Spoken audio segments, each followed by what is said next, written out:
Right. So Iran negotiates this sweetheart deal, which is going to enable them to continue to enrich uranium, get $150 billion so they can continue to build their intercontinental ballistic missile system.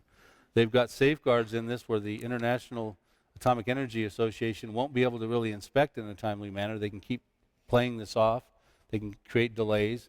They've got the ability to self-inspect the most dangerous nuclear facility, the one in Parchin, where they suspect nuclear weapons were being developed. And they have other things that they get as a benefit of this. They have a nuclear breakout capability that even our energy secretary, who was doing negotiations, this Moniz, with John Kerry over there, that he even said they could break out in just a few months. So while these negotiations were going on, and one of the reasons there were negotiations, I'm going to shift back to the geopolitical for a moment for your viewers, was because Iran had gotten to a point where the sanctions weren't really working that well, and they got up to 19,000 centrifuges. Now, what that means in common terms here is that you could actually build a nuclear weapon if you're spinning 19,000 centrifuges in 6 weeks. Okay, so this was really ratcheting up the pressure here because Iran got up to 19,000 centrifuges.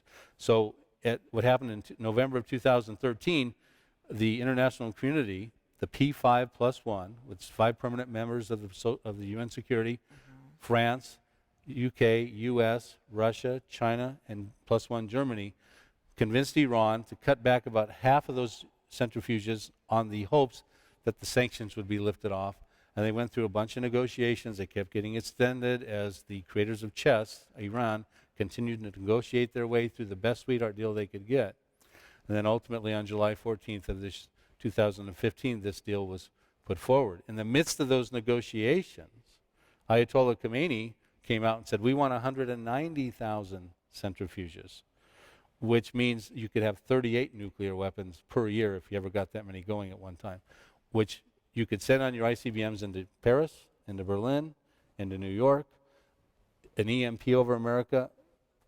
This has only been pushed off now, if this deal works out, for a short period of time, 10 years maybe, right? This sort of thing.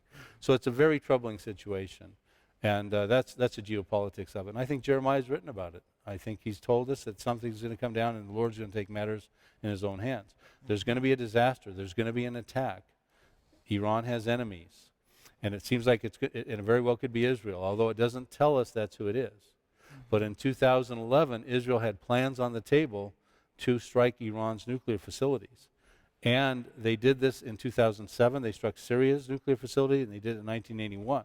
So they already have plans and have done this in the past. They cannot allow another nuclear weapon state in the Middle East. Wasn't it last week they said they discovered the raw material to make Yes. They just discovered it? Unexpectedly Unexpectedly was found the word. reserves of uranium, yes. that they had much more than they thought they had. Oh, yeah. Yeah, one of the things that was favorable to trying to work with them on a deal was that they weren't going to be able to enrich a lot of uranium from their own reserves. I think it was very clever that Iran concealed the fact that they have plenty of uranium they can enrich in their own, and they didn't reveal that until after this deal was already in motion, right, and already accepted on July 14th of this past year. I don't trust them.